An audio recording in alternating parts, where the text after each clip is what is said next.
Hello everyone and welcome back to my YouTube channel.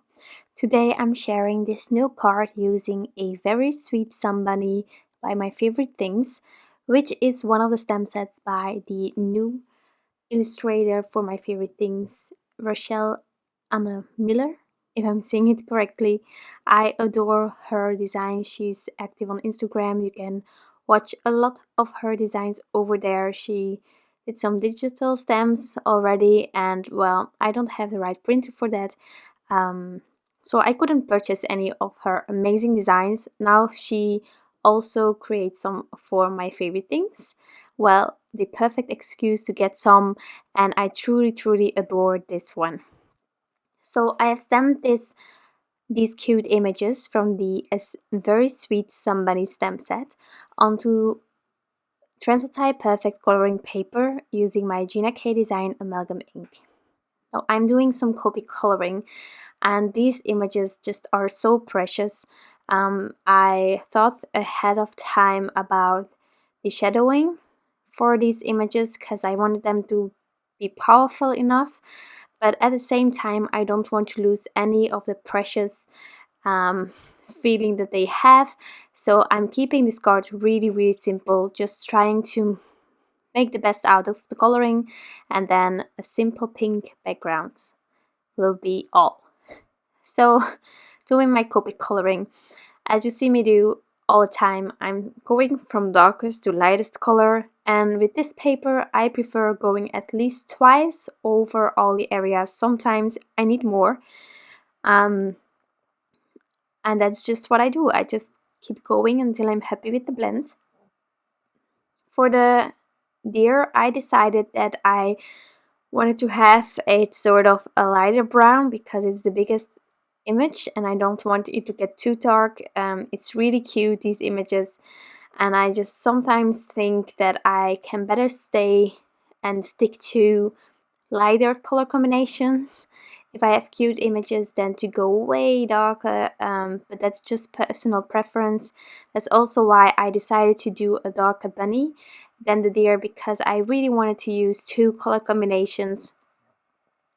And so with this being the lightest image, the bunny is just a bit darker.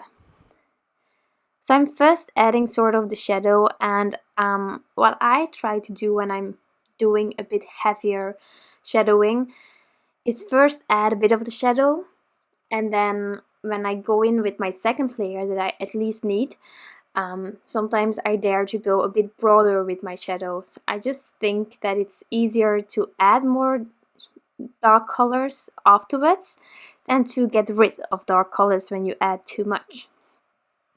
So that's why I just keep building up. This little deer has those cute spots on his back and on his head.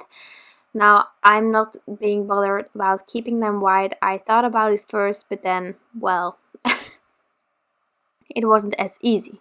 So I just went over it. I didn't bother about it, and then later on I will come back with my white jelly roll pen and make sure that these spots will be white again. Something that I also thought of was just doing dark spots and just going with my darkest color over them. But well, keeping it cute, I thought that white would work better. So I'm trying to get the blend. I had a bit of trouble with getting a transition between my E33, E35 and my E51 or 53. So here I just decided to start flicking. Flicking always helps. If I cannot get a blend going on, then most of the time I just flick around until I'm happy.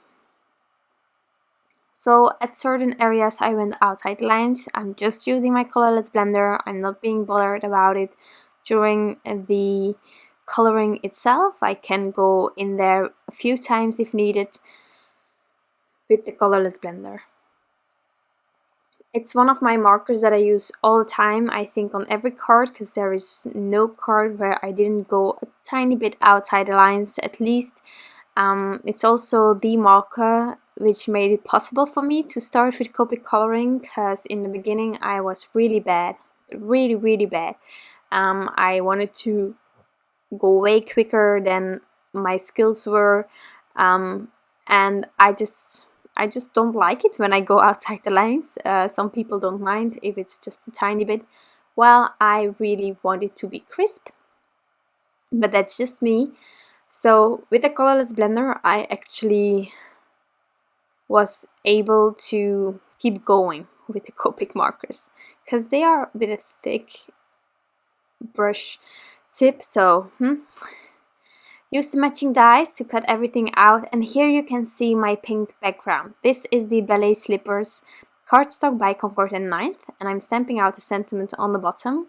The shape that you can see here is from the Blueprint 27 by My Favorite Things. It's a die set, and I'm sorry that I didn't show it. Apparently I didn't film the die set. But this die set really is incredible. I just recently got it. It's an oldie but a goodie.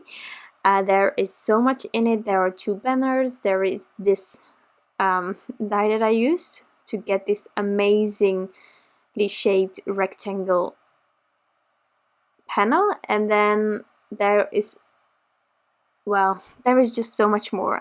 If I'm using it in the future again for another card, I will definitely get it in my video. But it has a lot to offer, this die, and I just love it. I'm so glad that I bought it. So to give this background a little bit of texture or a little bit of, well, design, I decided to take this cloud stencil by My Favorite Things and just ink blend a bit of this unicorn white pigment ink by Hero Arts on top of this panel, and then I will also come in from the edges with this pigment ink. This way you keep the really light background that you have, but there still, well, you have a bit of scenery going on, which is not as distracting because it's really subtle with this white and also with the light background already. And that's really what I was going for. These images are so precious. It's a darling stamp set. I don't want to take away any of the cuteness from these images because I did a crazy background. So keeping it super simple. And then I decided also to do a little bit on the bottom. I didn't want to cover the sentiment, but it's just a tiny bit to give it a more dreamy feel on the bottom as well. And once I have removed the purple tape, I have all my elements ready. So then I can start on the assembly of this card. Since this card is so simple, I am adding the images using some thin foam squares from Scrapbook Adhesives. And well, these two are just going to face each other. It's so cute and I just love it. I hope that you enjoy, of course, as well this new design, but I truly love the illustrations. So to add a bit more, I am adding a few droplets. These are crystal clear hearts by Little Things from Lucy's Cards, and it was quite a fiddle to get it right. But well, if you go with 3 and then 1 at sentiment, if you have more space you can add more, but I just thought keeping it simple, there is only a few things that are going on, so I didn't want to distract too much, but still adding a little bit. And then I'm adding it with some liquid glue. And once these hearts are on there, I'm going to add this panel to an American sized card base. Sorry for my hairs there, but and then this card will be finished.